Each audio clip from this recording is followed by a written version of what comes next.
ಮೂಡೈಕ್ಕಳದಲ್ಲಿ CM Siddaramaiah ನೊಣ ತಿಂದು ಜಾತಿ ಕೆಡಿಸ್ಕೊಳ್ಬೇಡಿ. ಸಿದ್ದರಾಮಯ್ಯನವರು ಭ್ರಷ್ಟ ಅಂತ ಹೇಳಿ ನಾನು ಹೇಳೋದಿಲ್ಲ. ಸಿದ್ದರಾಮಯ್ಯನವರು ಭ್ರಷ್ಟ ಅಂತ ಹೇಳಿ ನಾನು ಹೇಳೋದಿಲ್ಲ. ಮಾಜಿ ಸಂಸದ ಪ್ರತಾಪ್ ಸಿಂಹ ಈ ಮಾತನ್ನು ಹೇಳಿದ್ದಾರೆ ನೋಡಿ. ಸಿದ್ದರಾಮಯ್ಯ ಅಷ್ಟೇನು ಆಸ್ತಿವಂತ ಅಲ್ಲ. 14 ಸೈಟ್ಗಳಿಗೆ ವರ್ಚಸ್ಸು ಕುಗ್ಗಿಸಬೇಡಿ ಸಿದ್ದರಾಮಯ್ಯನವರದ್ದು. ಮೂಡಾಗೆ ಸೈಟ್ ಕೊಟ್ಟು ಘನತೆಯನ್ನು ಉಳಿಸಿಕೊಳ್ಳಿ ಅಂತ ಹೇಳಿ ಮಾಜಿ ಸಂಸದ ಪ್ರತಾಪ್ ಸಿಂಹ ಹೇಳಿದ್ದಾರೆ. 20 ವರ್ಷಗಳಲ್ಲಿ ಯಾರ್ಯಾರು ಮುಖ್ಯಮಂತ್ರಿ ಆಗಿದ್ದಾರೆ ಅವರ ಆರ್ಥಿಕ ಸ್ಥಿತಿಗತಿಯನ್ನು ಹೋಲಿಸಿದರೆ ನಾನು ಇವತ್ತಿಗೂ ಕೂಡ ನಿಮ್ಮನ್ನು ಭ್ರಷ್ಟ ಅಂತ ಹೇಳಲಿಕ್ಕೆ ನಾನು ರೆಡಿ ಇಲ್ಲ. ಆದರೆ ಇವತ್ತೇನು ಘಟನೆ ಹೊರಗಡೆ ಬಂದಿದೆಯಲ್ಲ ಅದು ನಿಮ್ಮ ಪ್ರಾಮಾಣಿಕತೆಯ ಬಗ್ಗೆ ಜನರ ಮನಸ್ಸಲ್ಲಿ ಅನುಮಾನವನ್ನು, ಶಂಕೆಯನ್ನು, ಪ್ರಶ್ನೆಯನ್ನು ಮೂಡಿಸಿದೆ. ಅದಕ್ಕೋಸ್ಕರ ಹೇಳ್ತಾ ಇದ್ದೀನಿ, ದಯವಿಟ್ಟು ನೀವು ತೆಗೆದುಕೊಂಡಿರುವಂತಹ 16 ಸಂತೋಷ್ ಹೆಗ್ಡೆ ಅಥವಾ ಎನ್ ಕುಮಾರ್ ಅಂತಹ ಜಡ್ಜ್ಗಳಂತ ಅಂಥ ಕ್ಯಾಲಿಬರ್ ಇರುವಂಥ ಜಡ್ಜ್ಗಳು ಅಥವಾ ಎನ್ ಕುಮಾರ್ ಅಂತವ್ರನ್ನ ಇದರ ಅವರ ನೇತೃತ್ವದಲ್ಲಿ ಒಂದು ನ್ಯಾಯಾಂಗೀಯ ತನಿಖೆಯನ್ನು ಮಾಡಲಿಕ್ಕೆ ಆದೇಶವನ್ನು ಮಾಡಿ. ಆಗ ಇಡೀ ಪ್ರಕರಣ ಹೊರಗಡೆ ಬರುತ್ತೆ. ಇವತ್ತು 16 ಸೈಟ್ ತೊಗೊಂಡಿರುವಂತಹ ನೀವಷ್ಟೇ ಕಟಕಟೆಗೆ ಬಂದು ನಿಂತಿದ್ದೀರಿ.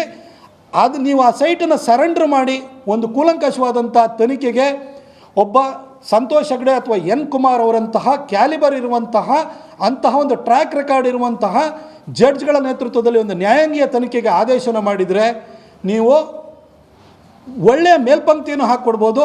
ಪ್ರತಿನಿತ್ಯನೂ ಕೂಡ ಮೂಡಾ ಸೈಟ್ ಹೊಡೆದ್ರಿ.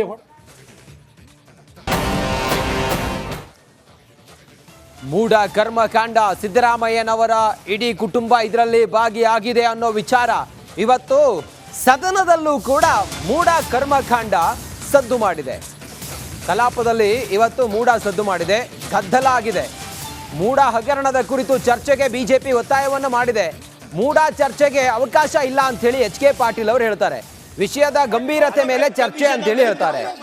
ಸುರೇಶ್ ಕುಮಾರ್ ತನಿಖೆಗೆ ಬಾಧಕವಾಗದಂತೆ ಚರ್ಚಿಸಬೇಕು ಅಂತೇಳಿ ಹೇಳ್ತಾರೆ, ಉಲ್ಲೇಖ ಮಾಡ್ತಾರೆ ನೋಡಿ. ಸುರೇಶ್ ಕುಮಾರ್ ಸಲಹೆ ಬೆನ್ನಲ್ಲೇ ಮಾತಿನ ಚಕಮಕಿ ಆಗತ್ತೆ ಸದನದಲ್ಲಿ. ಅದಕ್ಕೆ ಕಮಿಷನ್ ಆಫ್ ಮೂಡ ಅಧ್ಯಕ್ಷರು ಕಮಿಷನ್ ಆಫ್ ಎನ್ಕ್ವೈರಿ ಮಾತಾಡಿ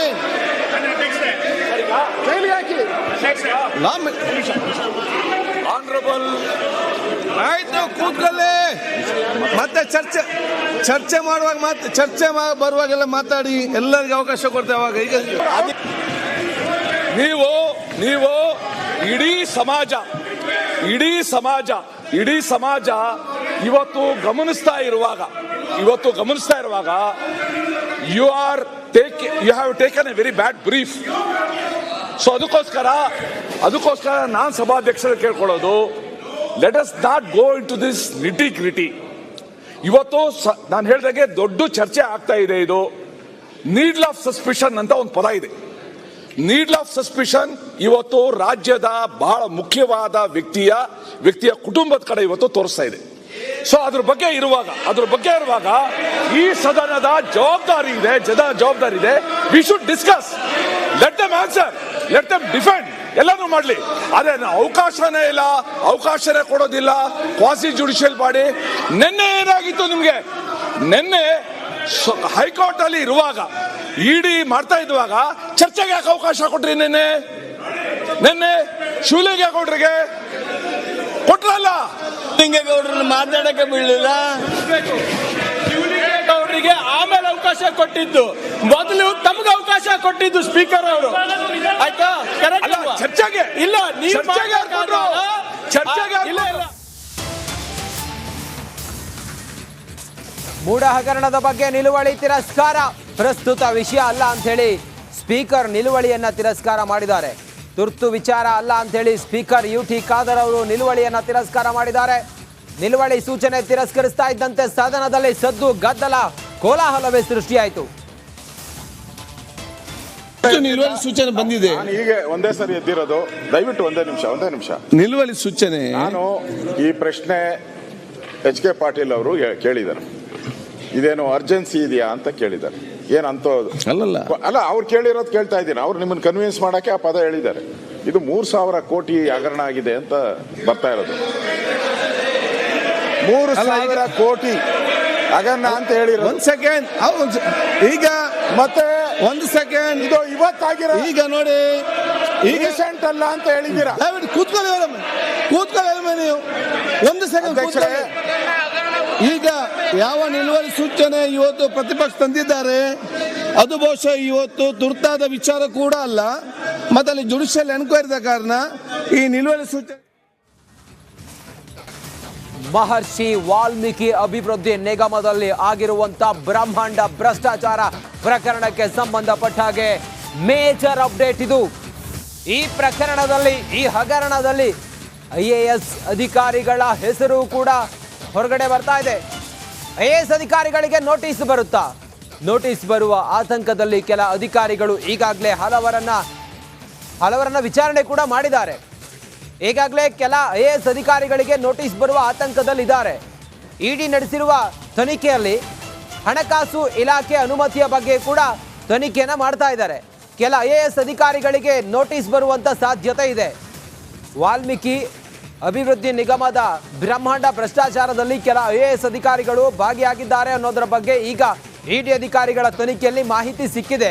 ಈ ನಿಟ್ಟಿನಲ್ಲಿ ಇಡಿ ಅಧಿಕಾರಿಗಳು ಹಣಕಾಸು ಇಲಾಖೆಗೆ ಸಂಬಂಧಪಟ್ಟಂತ ಕೆಲ ಅಧಿಕಾರಿಗಳಿಗೆ ನೋಟಿಸ್ ಅನ್ನು ಕೊಟ್ಟು ವಿಚಾರಣೆಗೆ ಕರೆಸುವಂತ ಸಾಧ್ಯತೆ ಇದೆ. ಕೆಲ IAS ಅಧಿಕಾರಿಗಳಿಗೆ ನೋಟಿಸ್ ಹೋಗಿದೆ ಅನ್ನೋದ್ರ ಬಗ್ಗೆಯೂ ಕೂಡ ಈಗ ಮಾಹಿತಿ ಸಿಕ್ಕಿದೆ.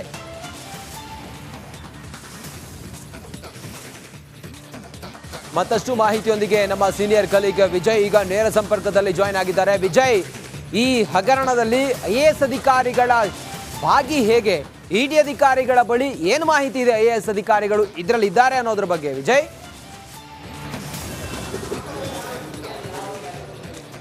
ರಂಜಿತ್, ವಾಲ್ಮೀಕಿ ಅಭಿವೃದ್ಧಿ ನಿಗಮದ ಹಗರಣ ಏನಿದೆ, ಹಣದ ದುರುಪಯೋಗ ಸಂಬಂಧಪಟ್ಟಂತೆ ಹಗರಣ ಏನಿದೆ, ಅದು ನಾನಾ ರೀತಿಯ ತಿರುವುಗಳನ್ನು ತೆಗೆದುಕೊಳ್ತಾ ಇರುವಂಥದ್ದು. ಈಗಾಗಲೇ ಕೂಡ ಈ ಸಂಬಂಧಪಟ್ಟಂತೆ ಹಲವು ಅಧಿಕಾರಿಗಳನ್ನ ವಿಚಾರಣೆ ಮಾಡಿರುವಂಥದ್ದು, ಜೊತೆಗೆ ಇಬ್ಬರು ಶಾಸಕರನ್ನ ನಾಗೇಂದ್ರ ಕೂಡ ಅರೆಸ್ಟ್ ಮಾಡಿರುವಂಥದ್ದು. ಇದರ ಬೆನ್ನಲ್ಲೇ ಕೂಡ ಇದರ ವ್ಯಾಪ್ತಿ ಬೇರೆ ರೀತಿಯಲ್ಲಿ ಕೂಡ ಚರ್ಚೆ ಆಗ್ತಾ ಇರುವಂಥದ್ದು. ಪ್ರಮುಖವಾಗಿ ಇದಕ್ಕೆ ಸಂಬಂಧಪಟ್ಟಂತೆ 3 ಹಿರಿಯ IAS ಅಧಿಕಾರಿಗಳಿಗೆ ನೋಟಿಸ್ ಕೊಡುವಂತಹ ಸಾಧ್ಯತೆ ಇದೆ ಅಥವಾ ಆ ರೀತಿ ಸಂಬಂಧಪಟ್ಟಂತೆ ಚರ್ಚೆ ವಿಚಾರ ಆಗಿರುವಂಥದ್ದು. ಯಾಕಂದ್ರೆ ಇದಕ್ಕೆ ಸಂಬಂಧಪಟ್ಟಂತೆ ಹಣಕಾಸು ಇಲಾಖೆಯ ಅನುಮತಿ ಏನಾದರೂ ಕೂಡ ಸಂಬಂಧಪಟ್ಟಂತೆ ಇದರಲ್ಲಿ ಏನಾದರೂ ಕೂಡ ಇದೆಯಾ ಅನ್ನೋ ಬಗ್ಗೆ ಕೂಡ ಸಾಕಷ್ಟು ತನಿಖೆ ನಡೆಸ್ತಾ ಇರುವಂಥದ್ದು. ಇದಕ್ಕೆ ಸಂಬಂಧಪಟ್ಟಂತೆ ಕೂಡ ಅಧಿಕಾರಿಗಳ ವಿಚಾರಣೆಯಲ್ಲಿ ಕೂಡ ಸಾಕಷ್ಟು ಸಮಗ್ರವಾಗಿ ತನಿಖೆ ಮಾಡ್ತಾ ಇರುವಂಥದ್ದು. ಈ ಎಲ್ಲ ಬೆಳವಣಿಗೆ ಬೆನ್ನಲ್ಲೇ IAS ಅಧಿಕಾರಿಗಳಿಗೆ ಈ ಹಗರಣ ಸಂಬಂಧಪಟ್ಟಂತೆ ಹೆಚ್ಚಿನ ಮಾಹಿತಿ ಸಂಬಂಧಪಟ್ಟಂತೆ ನೋಟಿಸ್ ಕೊಡುವಂತಹ ಸಾಧ್ಯತೆ ಇದೆ. ಅವರಿಗೆ ವಾಲ್ಮೀಕಿ ಅಭಿವೃದ್ಧಿ ನಿಗಮದಲ್ಲಿ ಹಗರಣದ ವಿಚಾರದಲ್ಲಿ ಕೆಲ IAS ಅಧಿಕಾರಿಗಳ ಹೆಸರು ಈಗ ಕೇಳಿ ಬರ್ತಾ ಇದೆ.